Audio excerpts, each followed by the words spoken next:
la valeur réelle vraiment du cabinet d'architecte. Qu'est-ce qu'il te fait gagner par rapport à tout ça? Parce que le plus souvent, on pense qu'il est cher, parce qu'on ne voit pas tout ce qu'il nous fait gagner. Parce qu'à court terme, on pense que voilà, il coûte cher, mais là, vous avez vraiment dit qu'il est entre 4 et 10% du projet global et qu'on voit qu'il nous fait vraiment gagner beaucoup de choses. Donc, si vous pouvez rentrer un peu en détail par rapport à ça, pour qu'on comprenne vraiment la valeur réelle de ce qu'il nous apporte et qu'est-ce qui nous permet d'optimiser vraiment sur le moyen, court et long terme. OK, en termes de chiffres, je donne des chiffres et ça, on peut le vérifier sur presque tous les chantiers. Un chantier qui est confié directement à un entrepreneur sans passer par les études d'un architecte et tout ça, avec tous les erreurs, les oublis, les calculs, on évalue tout ça environ à 35 à 40%. De surplus. Oui, de surplus. Les imprévus, le vol, ça peut même aller plus que ça, parce que le vol même peut être même le double, seulement le vol.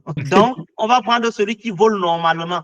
C'est quand même mon frère, je ne vais pas voler beaucoup. Donc, s'il me donne 5 000, je prends quand même 500 pour moi chaque fois. Donc, je prends un peu. Il peut même avoir l'expertise, mais ces techniciens sur le terrain oublient. Parce que lui qui a l'expertise, l'entrepreneur, il n'est pas sur le terrain tous les jours. Il a 7 chantiers. Ces techniciens font donc des erreurs qu'il faut rattraper. Souvent, qu'il lui-même dit que non, ce n'est pas nécessaire de rattraper. Les sons, ce n'est pas grave, puisqu'il n'y a pas de suivi. Donc, on évalue tout ça à 35%. Ça veut dire quoi? Pour terme de chiffres, ça veut dire que c'est quelqu'un qui avait prévu réaliser sa maison à 100 millions, la réalisera dans les environs de 135 millions. Ou alors, c'était une maison peut-être de 75 millions qui lui a coûté 100 millions. Ce qui est sûr, on évalue environ 35% quand il a confié directement. En confiant un architecte, il va peut-être dépenser 7 à 8%, alors même à 10%. Ça veut dire que quoi? Il fait gagner à quelqu'un environ 25%. C'est-à-dire que dans un chantier, en prenant un cabinet d'études, vous gagnez au moins 20 à 25%. Ah ouais, sur ce que vous aurez dû perdre en fait. Voilà, sur ce que vous aurez dû perdre.